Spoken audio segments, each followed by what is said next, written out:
Vamos a presentar ahora al segundo disertante, que es el doctor Purlotti. Él es abogado litigante, es miembro asesor de la Fundación Civilitas Córdoba y actualmente está finalizando la maestría en Derecho Procesal en la Universidad Siglo XXI. Él es el famoso doctor Purlotti, del cual después se fueron modificando varios expedientes convirtiéndose en acciones colectivas, y ya nos va a contar su experiencia. Le damos la palabra al doctor Purlotti. ¿Qué tal, Victoria? ¿Qué tal, Ezequiel? ¿Cómo están? No sé si se me escucha. Perfecto, Ah, doctor. Bueno, muchas gracias. Bueno, en primer lugar, quiero agradecerle al Colegio de Abogados y a ustedes también por abrir esta instancia de diálogo con todos los colegas consumeristas. Bueno, es bueno que nos podamos sentar a dialogar entre todos y hasta debatir para ver qué solución podemos darle a este tema de los autoplanes, ¿no? Eh, Bien, voy a empezar mi exposición para no perder tiempo en formalidades. Voy a empezar mi exposición hablando de cómo abordamos digamos, la creación de la causa Furlotti contra Peugeot. Bien, esto es más una experiencia de vida que una cuestión doctrinaria, pero hicimos una suerte de doble abordaje, ¿no? Desde lo sustancial y desde lo procesal. Voy a empezar primero por lo sustancial, que es sobre qué nos paramos para iniciar después la acción. Desde lo sustancial, básicamente nos paramos en la definición dada por el doctor Francisco Jungen Bass respecto de estos sistemas de autoplanes, donde los define como aquel sistema que está estructurado en base a contratos conexos y concatenados, con un contenido predispuesto de manera unilateral. Este sistema es en sí mismo un mecanismo de comercialización, ¿no? Es decir, una práctica comercial que está dirigida a hacer llegar al consumidor una promesa para alcanzar un determinado bien. Ya lo desarrolló bastante Ezequiel, pero un poco quiero poner cuál es mi visión al respecto. Bien, al momento de la contratación, al momento de la oferta, ¿qué pasa con las automotrices? No brindan verdaderos detalles de la envergadura y de los alcances que tiene la operación en la cual se va a sumergir el consumidor. Por tal motivo, con el doctor Sima, que es quien me ha patrocinado para interponer la acción, entendemos que las cláusulas de los contratos de autoplan son abusivas en los términos del artículo 988 del Código Civil y Comercial y del artículo 37 de la Ley de Defensa del Consumidor.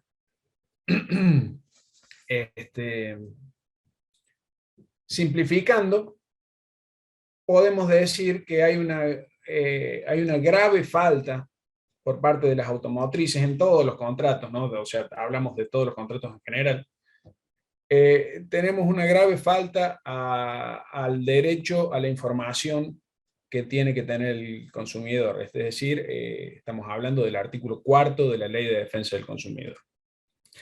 Por este motivo es que yo no comparto la postura de algunos otros colegas que también están litigando en las causas de autoplanes respecto a la aplicación de la teoría de la imprevisión. Acá no se trata de una cuestión de que suba, de que puedo pagar la cuota o no puedo pagar la cuota por las condiciones exógenas al contrato, sino que, digamos, ya una de las partes, que es la que predispuso el contrato, ya conocía el resultado disvalioso para la otra y cargó todas las consecuencias negativas del contrato, se las cargó a los hombros del consumidor. Por ende, no asume ningún riesgo de devaluación, ni caso fortuito alguno, ni hecho del príncipe, etc. Por eso es que yo sostengo que no puede aplicarse la teoría de la imprevisión. Por otra parte, decimos que que no se informa porque el proveedor en ningún momento comunica cuál es el precio final del rodado, ¿no? Estoy ya yendo al núcleo de la cuestión. Digamos, el defecto en la información, básicamente, es que no se comunica cuál es el precio final del rodado. Aún cuando los vendedores hacen a veces proyecciones de las cuotas, no saben y no lo pueden saber financiera ni matemáticamente de cuál va a ser el precio final del rodado, porque por la misma forma en que está diagramado el autoplan, no hay forma de saberlo. Y por ende, eso hace caer en un error contractual al suscriptor del autoplan. Por otra parte, ajustar el valor de la cuota ajustar el valor de la cuota al vehículo 0 kilómetros implica que el ahorrista, como le llaman, ve indexado el monto de su deuda constantemente. Por ello, la verdad, no tiene mucha importancia cuál es el precio inicial del vehículo, ni cuántas cuotas abonó, porque en definitiva, digamos, la automotriz le va a poner el precio que quiera a las últimas cuotas o a las cuotas del medio, o cuando quiera tiene la potestad de cambiar el precio, cambiando radicalmente la sustancia del contrato.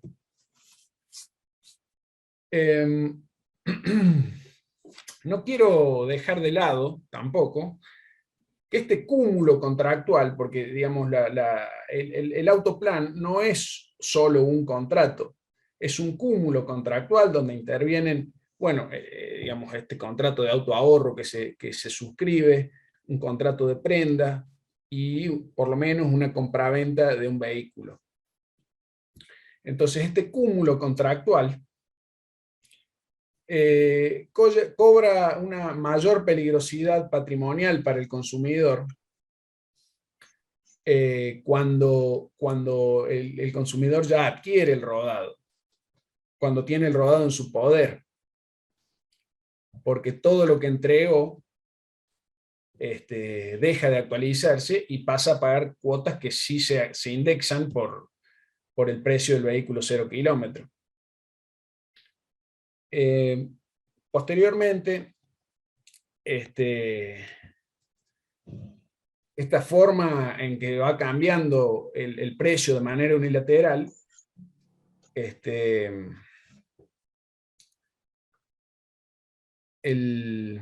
esta financiación logra que sea un aumento exponencial en el monto adeudado al momento en que, por ejemplo, se quiere hacer una cancelación anticipada del rodado.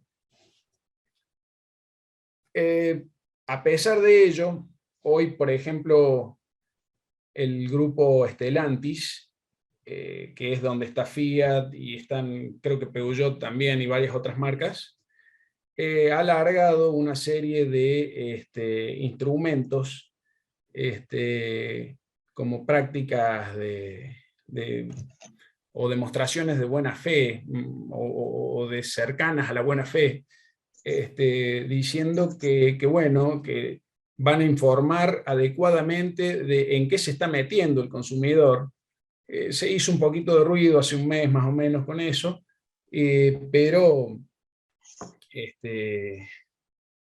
no es mucho lo que cambia en la modalidad, porque en definitiva es un contrato que es muy complejo de analizar, aún para nosotros como abogados. Bien,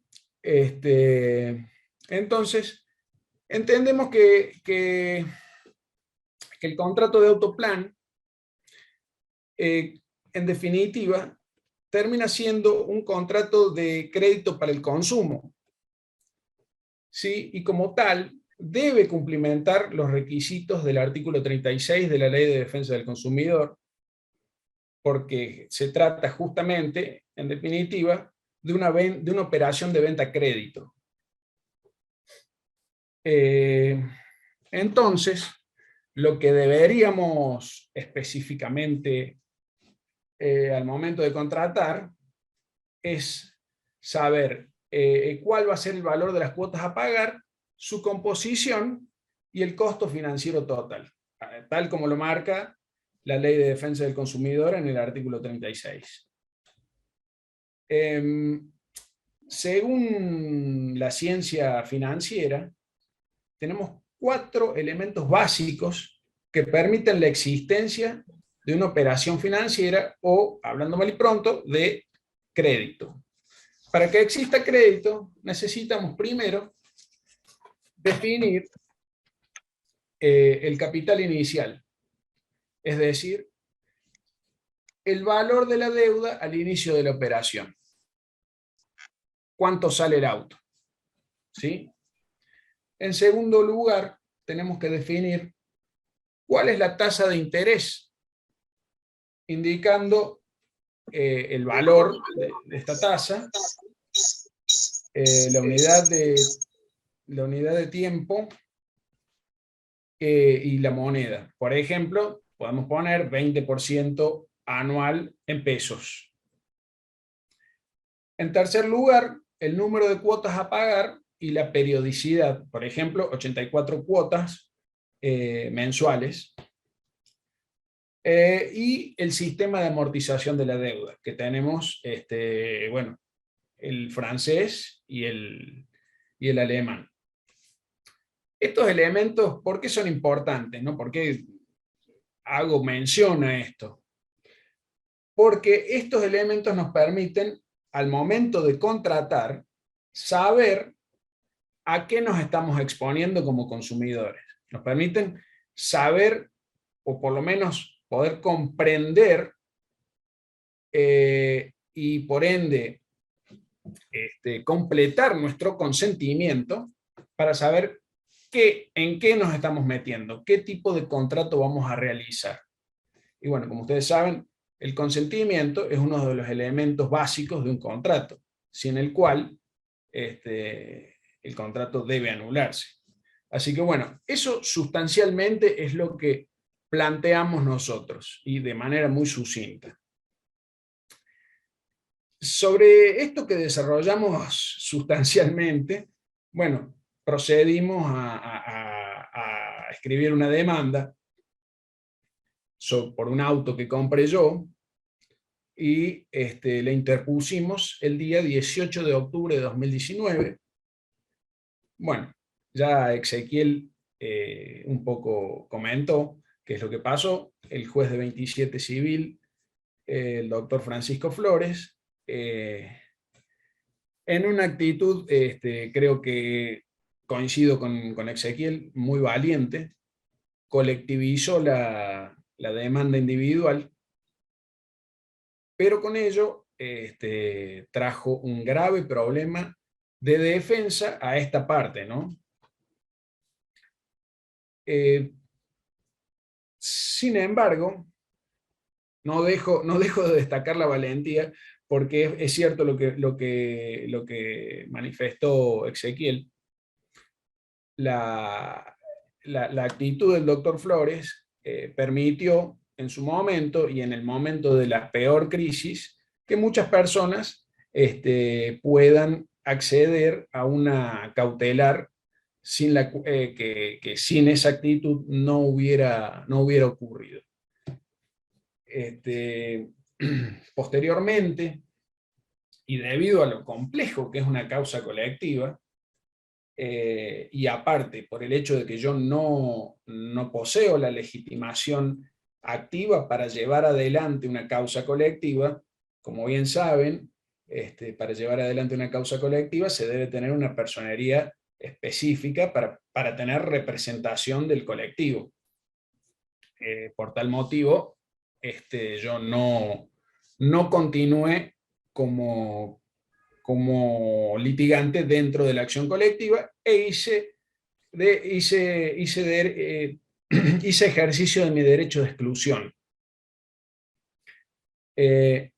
Una vez que me excluí, digamos, el juez hizo lugar, pero bueno, después hubo una serie de discusiones adentro del expediente por un desglose del escrito de demanda, porque todavía era en papel este expediente. Una vez que como no desglosó el escrito de demanda, fuimos a la Cámara Séptima, y allí la Cámara Séptima, extralimitándose en sus facultades, porque nadie le había planteado la incompetencia, extralimitándose en sus facultades, la Cámara Séptima, el 29 de diciembre del 2020, el día de mi cumpleaños, me regaló un auto mediante el cual dijo que no era competente ni en las acciones individuales ni en las acciones colectivas. ¿Por qué? Porque la materia de los autoplanes, al estar regulada por una entidad de características federales como Inspección General de Justicia, no podía ser revisada por la justicia provincial. A mi juicio es un fallo, un pensamiento no solo absurdo, sino peligroso, porque nos pondría en una situación de pensar que, bueno, que no podemos citar en garantía un seguro, que no podemos iniciar una acción en contra de un banco, porque los seguros están regulados por la Superintendencia de Seguros de la Nación y un banco por el Banco Central de la República Argentina. Por tal motivo, digamos, sería, desde ese punto de vista, me parece a mí que es un absurdo jurídico plantear la incompetencia desde ese lado. Bueno, lo resumo, en definitiva, interpusimos la casación y un recurso directo. La casación por los artículos primero y tercero del artículo, perdón, por los incisos primero y tercero del 383 del Código Procesal Civil. Y posteriormente, después de un año y moneditas, el TCJ nos dio la razón, y creo, en esto quiero hacer un poquito también de reflexión junto a Ezequiel. Creo que es muy importante el fallo que nos otorga la competencia provincial. Creo que no cabía otra solución. El mismo TCJ, en el fallo Acosta, marcó, perdón, pero acá no soy más del papel todavía, así que para la próxima les prometo que voy a compartir una pantalla con un PDF, pero soy más del papel. Igual acá lo que tengo en la mano es el fallo Acosta. Marcó el TCJ que de los términos de la demanda se advierte la existencia de un reclamo contractual fundado en la Ley de Defensa del Consumidor y en la legislación fondal, que persigue la adecuación del contrato de adhesión en función de un supuesto desequilibrio. Termina diciendo, en este párrafo, que en función del reclamo formulado en la demanda, surge indudable la competencia de la justicia ordinaria para resolver el conflicto planteado. Bien, en definitiva, el TCJ hizo lugar al planteo que veníamos sosteniendo nosotros respecto de la competencia provincial. En la actualidad, ¿dónde está el expediente? La causa, ¿en qué estado se encuentra actualmente la causa Furlotti? Bueno, la causa Furlotti en este momento está en la Cámara Octava y está tratándose el desglose que interpusimos nosotros allá por el año 2020. O sea que esto de que hablaba Ezequiel hace un ratito, ¿no? De que esperamos de que el Poder Judicial dé una respuesta a los consumidores y que realmente tome y haga carne la defensa del artículo 42 de la Constitución, ¿no? Porque, en definitiva, acá, digamos, se protege, se estaría protegiendo inclusive al ciudadano, que no se puede sostener una industria o un comercio en base a un engaño. Esto creo que lo hablamos personalmente con Ezequiel.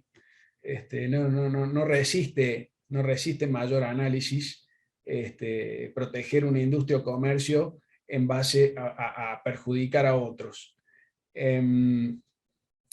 Por otro lado, esto es cierto, ¿no? Se olvidan que en la base de la pirámide capitalista está el consumidor, y esto, o sea, si queremos tener verdadero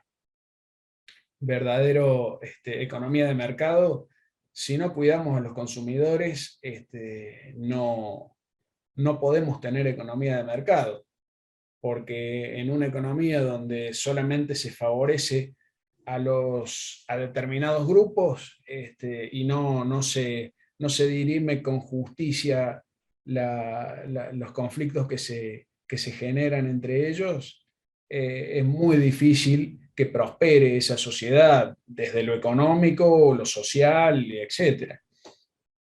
Eh, por otra parte, por allí alguien dejó un comentario que alcancé a notar, que era esto, ¿no? de la perspectiva de consumo. No recuerdo bien quién lo hizo, a quien lo hizo se lo agradezco. Me parece muy interesante esto de que los jueces adopten fallos desde una perspectiva de consumo. Ahí dice el doctor Gavassi. Me parece muy interesante que los jueces adopten fallos desde una perspectiva del consumo y realmente hagan carne las normas que surgen de la ley 24240 y del Código Procesal, ¿no? Empezando por la inversión de la carga de la prueba, empezando por las sanciones, ¿no? Se habló del daño punitivo y bueno, sí, si bien se están empezando a animar algunos juzgados a establecer daños punitivos, son muy exiguos. No nos olvidemos que la ley fue sancionada en el año 2008 y en el año 2008, en dólares, el daño punitivo era aproximadamente $1,500,000 y a la fecha 5 millones de pesos, no sé cuánto es, pero me parece que no son $30,000. Por eso hay que tener en cuenta eso, digamos, el deterioro que ha tenido la economía en estos 15 años. Y respecto perdón, ¿qué dice acá? Claro, como dijo acá Ezequiel, cuando leía el caso Bustos de Jesús María, el caso Bustos, luego he tenido la oportunidad también de leerlo un poco rápido, y coincido en la mayoría de los argumentos con el juez, pero creo que se queda corto porque justamente no sanciona con la fuerza que deberían sancionar esta falta de información y por ende engaño. O sea, la falta de información en el derecho del consumo es equivalente a un engaño. Y no sancionar al que engaña es lo mismo que premiar al que miente. Así que esa es un poco la reflexión que quiero hacer.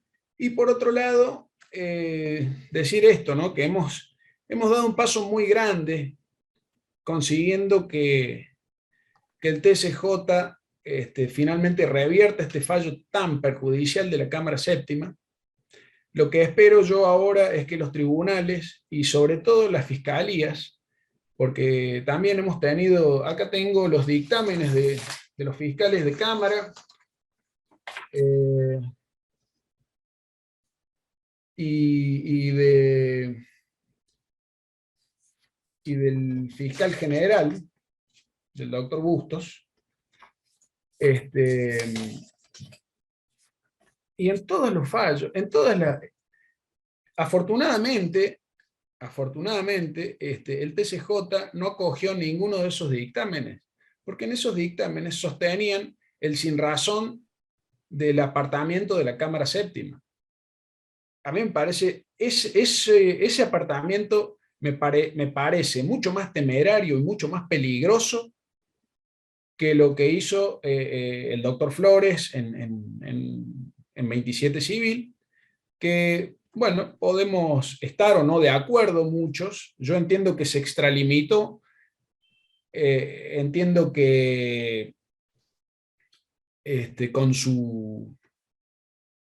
que podría haber acotado un poco más la clase, creo que después un poco lo hizo. No soy experto en demandas colectivas, pero puedo decir que la clase debió estar un poco más especificada para que sea más efectiva el actuar del actor colectivo, valga la redundancia.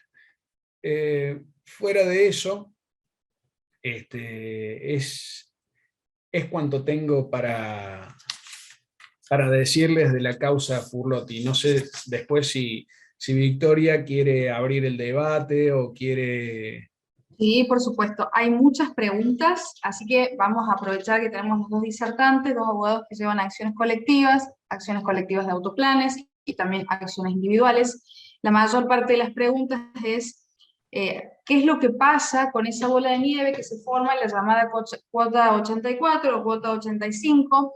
Están diciendo que normalmente los juzgados lamentablemente no están fallando a favor de los consumidores por esta falta de perspectiva, más que perspectiva, yo diría falta de actualización en derecho del consumidor, de todo el estatuto consumeril, ¿no es cierto?, que es más que la ley 24240, es el Código Civil y Comercial, que en su última modificación divide a todos los contratos del Código Civil en contratos de consumo y de no consumo. Bueno, son obviamente las normas de la Constitución Nacional, y que los jueces en este momento están haciendo una mirada, no sé si por desactualización, por falta de interés, pero bueno, la realidad es que no depende de su buena voluntad de aplicarla, es una normativa que tienen que cumplir, están obligados a cumplir. Así que bueno, empecemos con las preguntas. Están preguntando qué pueden hacer con respecto a la llamada cuota 84, cuota 85, cuando no les dan posibilidad de un plan de cuotas y tampoco las empresas le dan información. ¿A qué organismos pueden acudir? Esa es una de las preguntas. No sé quién de los dos le quiera responder. Si me permites, yo tengo una postura al respecto. Bien, creo que, a ver, parándonos en la postura de las empresas, ¿no? Las empresas de autoplanes sostienen que son obligaciones de valor, ¿no? Que cada cuota es una obligación de valor. Pues bien, el Código Civil nos dice que las obligaciones de valor, digamos, son obligaciones de valor hasta que se liquidan. Una vez que se liquidan, se transforman en obligación de dar suma de dinero. Bien, ahí yo el principal defecto que le encuentro a esta cuota 85 es el hecho de que actualizan el monto diferido por el valor del vehículo y no aplicando la tasa judicial. Eso haciéndolo estrictamente así, digamos, parándose en que supuestamente se deba la cuota 85 por el diferimiento del pago. Yo lo rechazo directamente porque entiendo que no se debe, no se tiene por qué adeudar si es un derecho litigioso todavía. Pero parándonos en eso, yo creo que la resolución sería esa. No sé si Ezequiel tiene Sí, no, otra postura. coincido. A ver, es un tema súper complejo. No está generado un camino que uno diga esto es así, seguro y va a funcionar. La verdad es que estamos con muchas idas y venidas. Me parece que puede servir el fallo este contra Chevrolet, el fallo de Jesús María, como un indicador de algo que se podría plantear en todos los casos, porque en definitiva en todos los casos de aumento podemos cuestionar la cuestión de la administradora que no cumplió con los debidos mandamientos que tenía que hacer en interés del consumidor. Entonces por ese lado podemos pedir el daño punitivo. Y por el lado de la deuda en sí, podemos plantear que ahí también yo coincido con Juan en que ese fallo, no sé si te referías a eso mismo, porque hay muchas cuestiones para criticar, por supuesto, pero en definitiva manda a pagar en cuotas lo que se adeuda.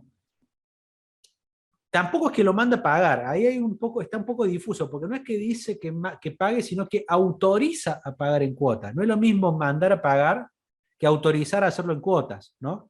Pero bueno, en definitiva, quizá lo óptimo hubiera sido aclarar que decide el consumidor si considera que esa deuda cautelar la tiene que pagar o no, porque en definitiva coincido con Juan, es un derecho que todavía, al no estar resuelta la cuestión de la cautelar, no hay por qué considerarlo como deuda. Eh, la verdad es que están en un brete también las administradoras, si esto es justo decirlo, en cuanto a que no veo que estén iniciando todavía ejecuciones respecto de esa deuda. Están mandando muchas intimaciones extrajudiciales, pero quiero ver que efectivamente ingresen esas demandas, porque ahí se les va a complicar. Es decir, ¿cómo puedo pretender cobrar algo que técnicamente está sujeto a una cautelar que todavía no se resolvió? Yo no sé si haría una acción solo para eso, quizás yo eso lo plantearía como una defensa o como una excepción, esperaría que vengan. Pero si voy a plantear también todo el tema del abuso de las administradoras, de alguna cuestión que en cada plan, siempre cada plan es un mundo, es un caso específico, hay que analizarlo y encontrarle determinados incumplimientos que puedan justificar el daño punitivo, porque en el fondo me parece que en este caso que analizamos de Jesús María, el juez está poniendo el daño punitivo casi como una especie de compensación, o sea, le está diciendo, te pongo un daño punitivo que más o menos con ese monto no debas nada. No me parece lo óptimo, quizá el daño punitivo debería realmente hacerle doler el bolsillo a la empresa, con la doctrina esta que se llama de los deep pockets, ¿no? Que viene de los yankees. La doctrina es que realmente si pongo una multa le tiene que doler. Hay que medir cuánto es el bolsillo para en base a eso la sanción. Y claramente Chevrolet es una empresa que podría soportar una multa mucho más importante. Pero bueno, en definitiva coincido en que hoy esto del invento de la cuota 84 o cuota 85, según el caso, desde un criterio de protección del consumidor es completamente improcedente. Eh, Ahora, después hay que ver si el consumidor está dispuesto a asumir los riesgos del litigio, porque lo que es para nosotros, que somos defensores de los consumidores, no quiere decir que el juez lo considere así. Está el juez que diga esto se debe y bueno, hasta con interés se le van a cobrar en la medida en la que no pague. Así que es asumir un riesgo también. eh, Cada abogado tendría que evaluarlo concretamente. Yo no me atrevería a decir que eso está ganado al 100%, hay que discutirlo. Sí, además también agregar, junto a lo que dice Ezequiel y Juan, es que qué es lo que se pide en ese reclamo ante la Dirección Provincial, ante asociaciones de consumidores, que son las dos instituciones que pueden cumplir la etapa de mediación previa a través de una audiencia de conciliación, no de mediación como recién ahí estábamos hablando por chat. Y a nivel judicial, ¿qué es lo que se plantea en esos juicios individuales? Básicamente el cumplimiento del artículo 4, la información tiene que ser clara, tiene que ser detallada y tiene que ser veraz, y el artículo 8 bis, básicamente el trato digno. No me podés decir que tengo que pagar de golpe 800.000 pesos sin darme una liquidación. ¿Cómo se conformó esa deuda de 800.000 pesos? ¿Cuántas cuotas, cuántas medidas cautelares se me aplicó? ¿En qué porcentaje? ¿Dónde está esa suma de pesos para controlar? Esos son los fundamentos de todos los reclamos, tanto extrajudiciales como judiciales, con respecto al tema autoplanes. Siempre todo se resume en artículo 4 y artículo 8 bis, que eso es lo que las empresas no informan, básicamente. Hago un, Otra, coment sí, decime. Hago un comentario adicional porque esto es una duda frecuente, una duda no solamente de los abogados, sino de los jueces y de todo el mundo. Hay que tener en cuenta esto, no hay ley de acciones colectivas, ¿sí? No hay ley. Cuando tenemos ley, estamos medio desnudos, digamos, en un proceso porque nadie entiende nada. Ahora, cuando no hay ley directamente, es una cosa que va para donde va el viento el proceso. Si uno mira las acciones colectivas, están que arden con pedidos de abogados que comparecen, entran al proceso y se va, entran y salen, digamos. Uno ve que entran, pero después con la información de la acción colectiva tampoco pueden hacer nada porque no está claro.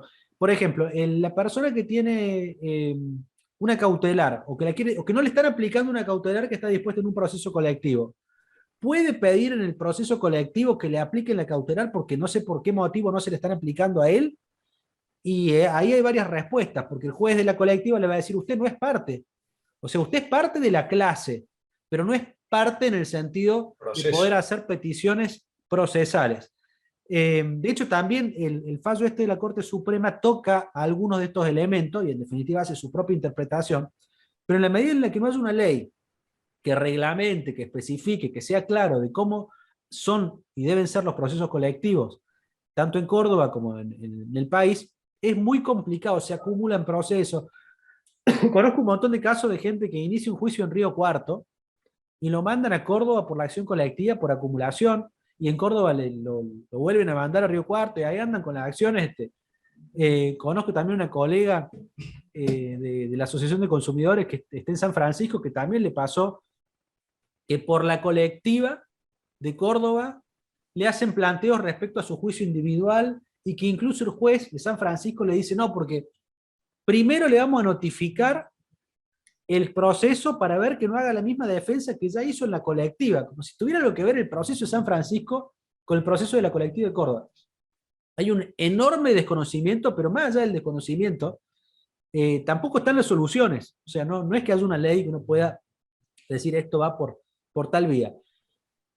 Y por eso ponemos tanto énfasis en que lo único que puede hacer que esto avance es el criterio de tratar de resolver los problemas. O sea, si el juez se pone con la idea, le quiere encontrar la forma de no arreglarlo, tiene 5 millones de herramientas, porque partimos de la base de que no hay ley. Ahora, si el juez dice, yo esto lo quiero resolver, también tiene muchísimas herramientas, porque tanto en las colectivas como en toda la protección del consumidor le da formas para poder avanzar con el proceso y ser tuitivo, incluso actuaciones oficiosas. O sea, en esto no es el esquema de litigiosidad civil del que Vélez Sarsfield tanto nos enseñó y con casi ese juez árbitro que no se mete. Acá necesitamos que los jueces se metan, que hagan, y que hagan, siempre que hagan, que se metan a defender a los consumidores, no que se metan a defender a las empresas, obviamente. Pero eso está en la ley, digamos, no sería una cuestión de romper las reglas del equilibrio que tiene que haber en un proceso civil, porque en el proceso civil de consumo no hay tal equilibrio, sino que está pensado para favorecer la protección de los consumidores. Ese es el sentido, y eso no vulnera la debida defensa que pueden tener las empresas. Así que, nada, es sumamente complejo y no les podemos dar. Me gustaría decirle, mire, como en otros casos que tenemos la respuesta escrita, esto va así, se presenta. No. Lo que sí les puedo decir es que el litigio individual pareciera ser lo que está pidiendo casi la mayoría de los tribunales superiores de justicia. Así que habría que inundar los tribunales con reclamos, y lo que también está claro es que tienen, con la jurisprudencia que le hemos pasado, sobrados argumentos para armar la demanda que quieran. O sea, los argumentos están, y argumentos que ya han pasado y aprobado, digamos, las primeras instancias de muchos juzgados en el país. Ahora es cuestión de plantearlo y avanzar. Una Sí, cosita, Ezequiel. Quería agregar que justamente, a ver, con los juicios individuales se terminarían también si se haría una correcta utilización del daño punitivo. Me parece, no sé si coincides conmigo, yo creo que en los juicios individuales, en un juicio individual donde, no sé, a Volkswagen, a Fiat, a Chevrolet les duela pagar un daño punitivo realmente ejemplificador, y va a decir, no quiero tener 10.000 demandas de autoplanes, entonces prefiero arreglar extrajudicialmente, arreglar a los clientes para evitar perderlos como clientes y para evitar un problema que me puede llegar a ser mucho más grave. Es una cuestión de política, creo que de política judicial que debería llevarse adelante. Eso lo digo de ley ferenda, ¿no? Así es. De hecho, como dice Juan, esta ley que estipulaba el límite del daño punitivo es del año 2008 y el límite era de 5 millones de pesos, que ahora lo pasamos a dólares, serían 21.800 dólares. Imagínense ustedes que no está cumpliendo la función ejemplificadora del daño punitivo, y eso es solamente culpa del Poder Judicial que no lo aplica, porque tiene el poder de aplicarlo, actualizarlo y demás. Hay una mano levantada, Ana Gómez. Ahí podés hacer la pregunta.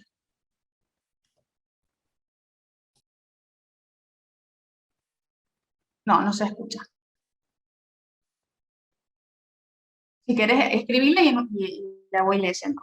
Otra de las preguntas tiene que ver con, esto es algo que tenemos muchas consultas y que tiene que ver con que las fábricas ofrecen a través de sus diferentes concesionarias y páginas web un auto, y cuando la persona termina de pagar la cuota 84 le dicen que no hay stock, porque, digamos, por política no puede ingresar al país. ¿Qué solución darle a eso? Esa es una de las preguntas.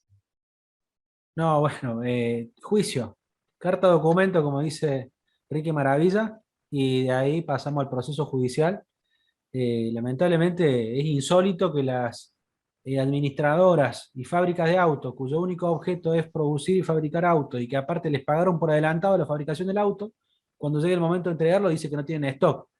Hay que plantear este proceso judicial, reclamar los intereses, reclamar todos los daños y un buen daño punitivo, pero la única forma va a ser, tenemos un juicio también colectivo, el primer juicio colectivo que creo que tuvo en sus manos el juez que luego colectivizó todas estas acciones, es una acción relativa justamente a la falta de entrega de los vehículos prometidos. Es Usuarios y Consumidores Unidos contra Volkswagen, que todavía está en una fase de prueba hace ya muchos años, y todavía no se resuelve, ¿no? Porque la prueba es muy compleja, la alarga mucho. También hay que decir algo,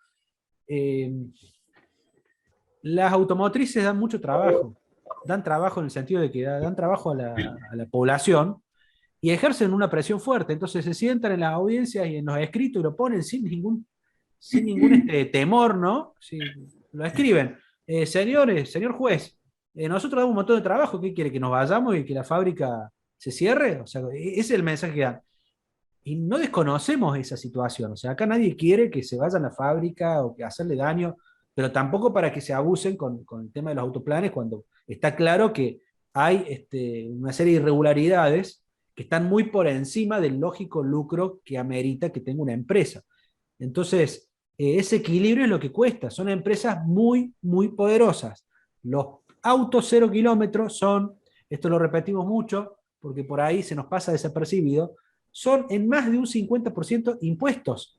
O sea, cuando se vende un auto, uno está comprando prácticamente más de un 50% aire en forma de impuestos, ¿no? El producto en Argentina paga muchísimo impuesto, entonces a los gobiernos, distinto sea el color, no me interesa, les interesa que se vendan 0 kilómetros, y la forma en que los venden es a través del autoplan. Así que hay una cuestión política también difícil de solucionar. No es que yo diga que este sea un tema fácil, pero bueno, hay que por lo menos empezar a ocuparse.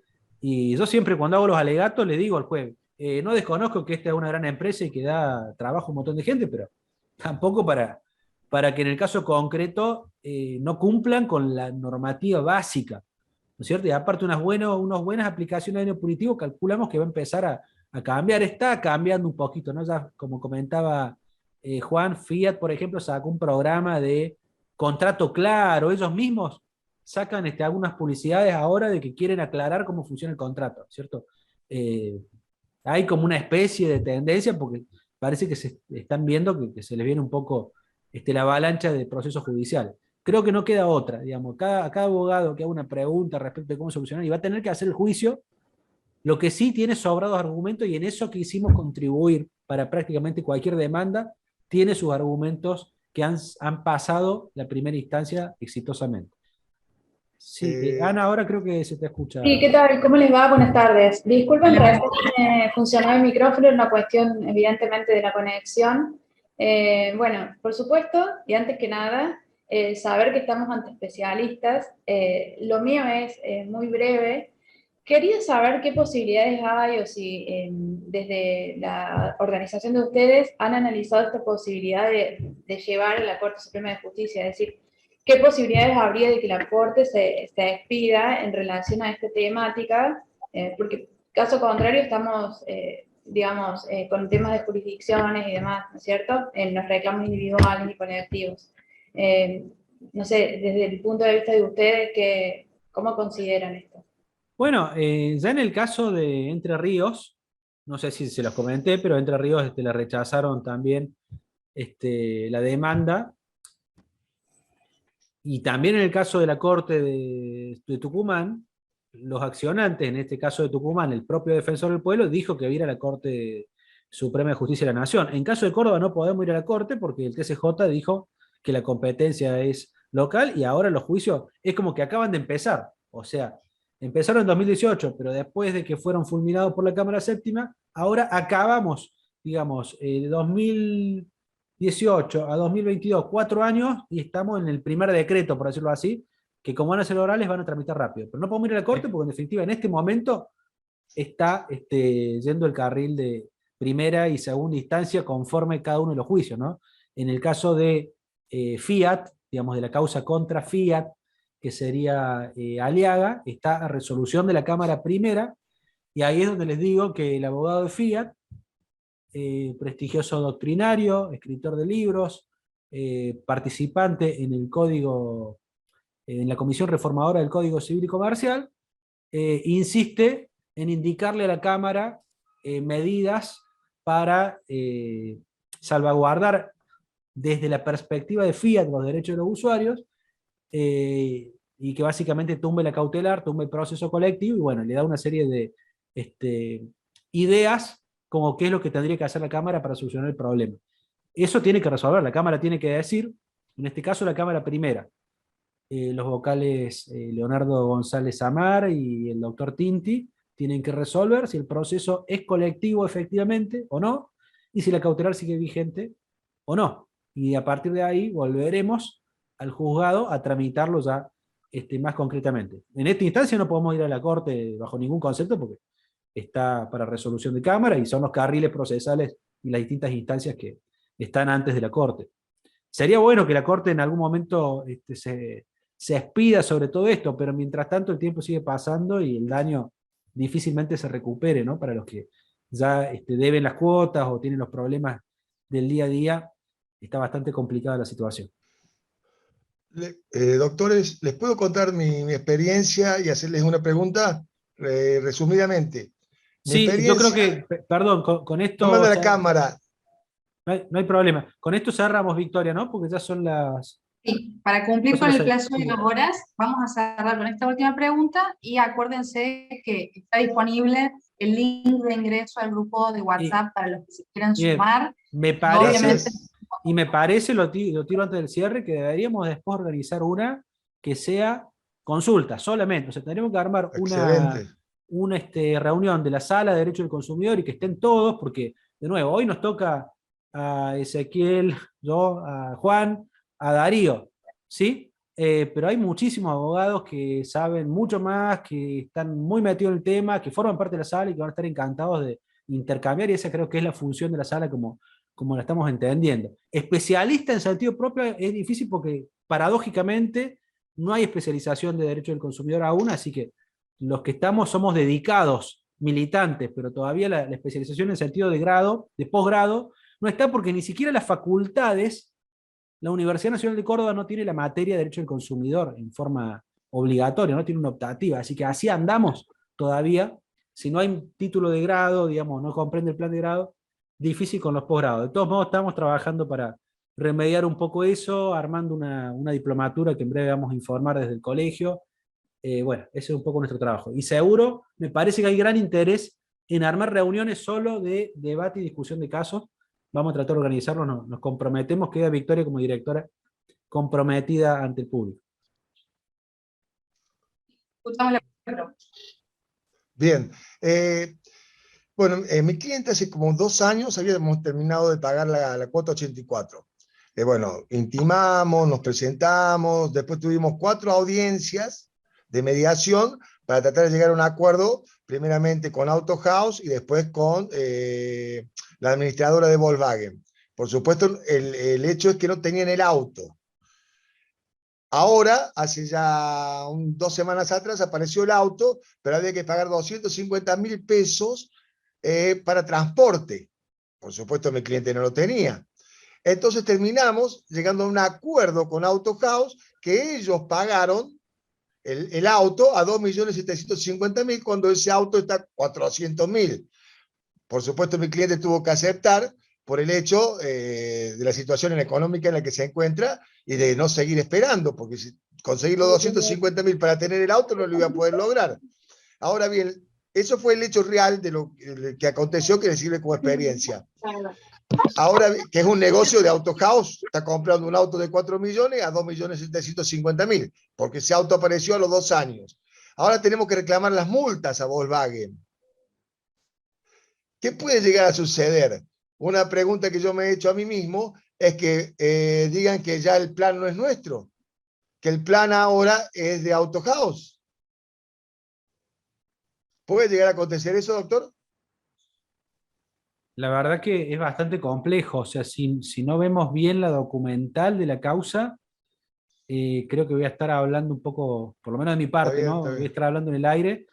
No sé cómo se habrá instrumentado. Tenemos en el estudio varios casos parecidos, digamos, incluso tenemos un caso de una persona que falleció, digamos, antes de ir a entregar su vehículo. La concesionaria le había hecho la propuesta de que entregue el vehículo y ellos pagaban el plan, y falleció justo antes de eso, y parece que la concesionaria lo mismo pagó el plan, y bueno, ahora estamos viendo cómo es la documental, porque la concesionaria tampoco facilita la documental que han firmado con el usuario respecto a este tipo de operaciones, en las cuales la concesionaria toma un protagonismo en la ejecución del propio plan. No sé si lo están pagando a título propio, Digamos, si el lo plan ya firma. quedó pago. El plan ya está pago. No se adeuda nada del plan. Lo único que había que pagar eran los 250.000 pesos de transporte del vehículo para que sea entregado. Ya estaba pagado todo. Ahora bien, Auto House paga 2.750.000, pero directamente comprando el auto. Pero hace figurar en el pago que él compra el plan. Es decir, nos informaron de que no había problema, de que nosotros quedábamos libres para pedir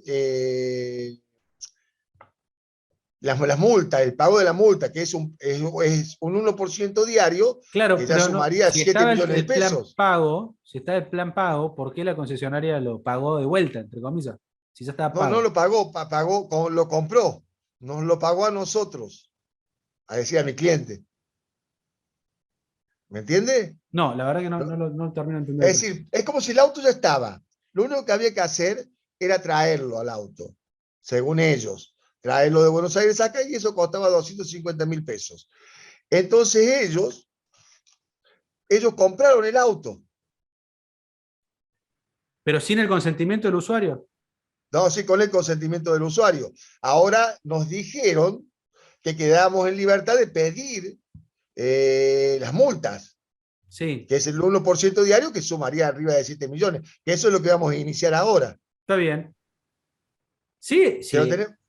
Sí, Si en diga. ese caso figura claro, digamos, que hubo una demora en la... Lo que pasa es que, de Sí, nuevo, tuvimos al momento de la 4 audiencias de recepción, mediación. al momento de la recepción, la concesionaria hizo la reserva de eso. O sea, ¿quién terminó recibiendo el vehículo? ¿La concesionaria?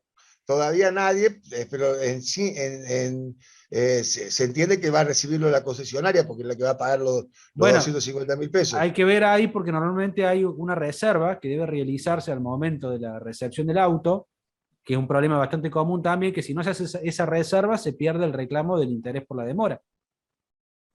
Esa es la